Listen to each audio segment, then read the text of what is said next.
السلام علیکم ورحمۃ اللہ وبرکاتہ. آپ یوٹیوب چینل دیکھ رہے ہیں. میں خرم خورشید ہوں. ابھی چند دن پہلے کا واقعہ، ابھی ریسنٹلی، زیادہ دور کی بات نہیں ہے. تو میرے جاننے والا میرے پاس بیٹھا تھا. وہ ایک چھوٹا سا کاروبار کرنا چاہ رہا ہے، چھوٹی سی انویسٹمنٹ کرنا چاہ رہا ہے. حالات پاکستان کے اچھے نہیں ہیں. ہر بندہ روزگار کی تلاش میں ہے کہ چلو روزی بن جائے، کوئی بچوں کے خرچے اڑ جائیں، کچن چل جائے. ٹھیک ہے نا. تو ماشاءاللہ کافی پڑھا لکھا لڑکا ہے. تو کہتا بھائی جان میں بیٹھا ہوا تھا مسلح پہ. وہ کوئی تھوڑا سردیوں میں انڈوں کا کام وغیرہ کرنا چاہ رہا ہے. اس نے کہا میں مسلح پہ بیٹھا ہوا تھا، نماز پڑھ رہا تھا مغرب کی.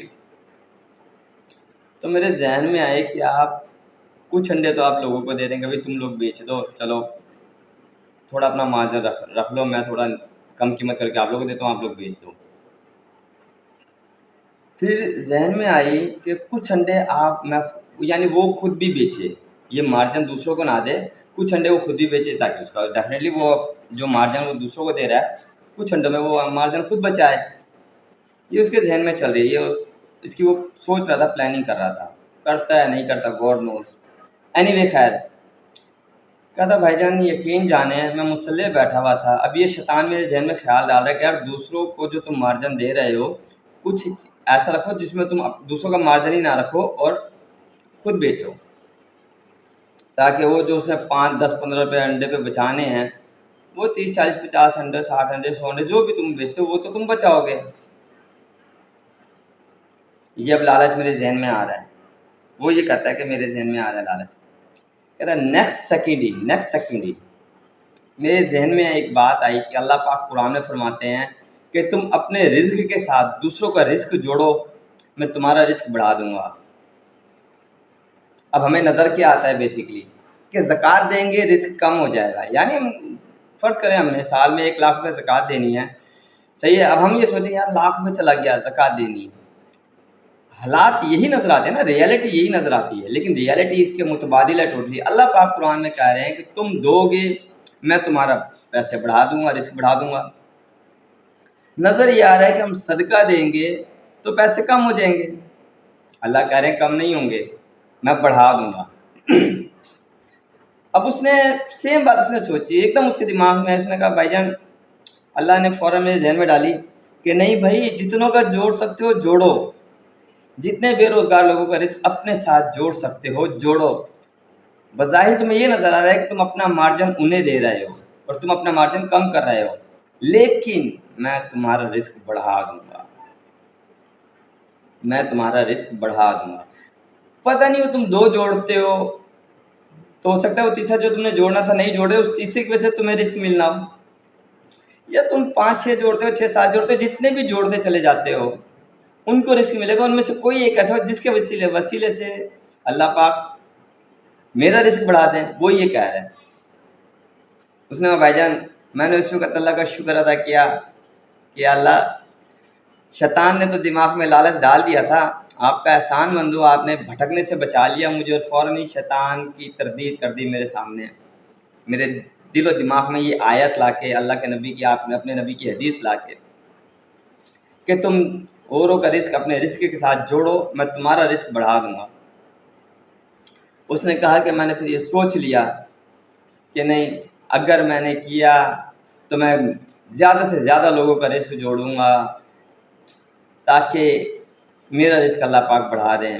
یہ شیطان کا دھوکہ ہے کہ تمہارا مارجن کم ہو رہا ہے. اللہ قرآن میں کہہ رہے ہیں مارجن کم نہیں ہو رہا، میں تمہارا رزق بڑھاؤں گا. یہ ایمان کی باتیں ہیں، یہ ان کو سمجھ آتی ہیں جو ایمان والے ہوتے ہیں، جو ایمان سیکھنا چاہتے ہیں، جو خالی لکیر کا فکر نہیں ہوتا کہ ہم نے نمازیں پڑھ لی ہم بخشے گئے. 5 ٹائم نمازیں پڑھ لی، 5ویں ٹائم دریا کے کنارے بیٹھ کے ہم نہا رہے ہیں تو اللہ کے نبی نے تو بول دیا تھا ہم بخشے گئے، بس ہمارے سارے گناہ معاف ہیں. یہ ان کو سمجھ نہیں آتی باتیں. یہ ان کو سمجھ آتی ہیں جو کہتے ہیں کہ ہم نے فرض نمازیں پڑھنی ہیں، فرض زکوٰۃ دینی ہے، فرض روزے رکھنے ہیں، لیکن ہم نے حقوق العباد کو سامنے رکھنا ہے. ہم نے بے ایمانی نہیں کرنی.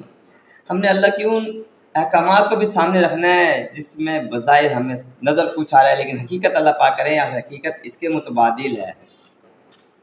تو یہ باتیں ان لوگوں کو سمجھ آتی ہیں. اللہ سے ایمان کی دعا مانگا کرو. صحیح ہے نا. جنگ یرموک، اوئے ہوئے ہوئے، اسباب یہ بتاتے ہیں کہ حضرت خالد بن ولید کی سپہ سالاری میں 1,60,000 کی فوج ہے سامنے، اور خالد بن ولید کم و بیش 40,000 کی تھکی ہاری فوج کے ساتھ ان سے مقابلے پہ جا رہے ہیں جنگ یرموک میں. اسباب یہ بتاتے ہیں کہ خالد بن ولید کی فوج نے شہید ہو جانا ہے. یہ تھکے ہارے ہیں جو 2 سال سے میدان جنگ میں گھروں سے نکلے ہوئے ہیں، وہ اپنے شہر میں ہیں، اپنے علاقے میں ہیں اور مضبوط ہیں. ان کے اسلحے، ان کے تیر کمان نیزے ان سے زیادہ مضبوط اور طاقتور ہیں، ان کے گھوڑے ان سے زیادہ مضبوط اور طاقتور ہیں. لیکن ریالٹی کیا ہے کہ اللہ قرآن میں کہتا ہے میں چھوٹی چھوٹی جماعتوں کو بڑی بڑی جماعتوں پہ غالب لے آؤں گا اگر تم ایمان کرو گے. اور جنگ یرموک میں خالد بن ولید یہ جنگ جیتتے ہیں. 70,000 کافر مارا جاتا ہے، کاٹ دیا جاتا ہے. اور کس سچویشن میں کاٹا جاتا ہے کہ جو بھاگتے ہیں خالد بن ولید کے پیچھے بھاگ کے ان کو مار دو، کاٹ دو ان کو. 70,000 اور مسلمان صرف 5,000 اراؤنڈ شہید ہوتا ہے اس میں. تو ہمیں بیسیکلی اس ایمان کی ضرورت ہے جو ہمیں نہ علماء کرام نے دیا. معذرت کے ساتھ ہاتھ جوڑ کے کہہ رہا ہوں، علماء کرام نے ہمیں یہ ایمان دیے ہی نہیں ہے. داڑیاں رکھ لو بخشش ہو جائے گی جی، نمازیں پڑھ لو بخشش ہو جائے گی جی، اب جو چاہے کرو. مسجدوں میں پیسہ لگاؤ، بے شک رشوت کی کمائی ہے، حرام کی کمائی ہے، سود کے پیسے کی کمائی ہے، لگاؤ بخشش ہو جائے گی. اللہ اکبر. اللہ میں ہدایت کی توفیق دے. فارورڈ ضرور کیجیے گا، دعاؤں میں یاد رکھیے گا، اور کوشش کریں میکسیمم لوگوں کا رزق اپنے رزق کے ساتھ جوڑیں.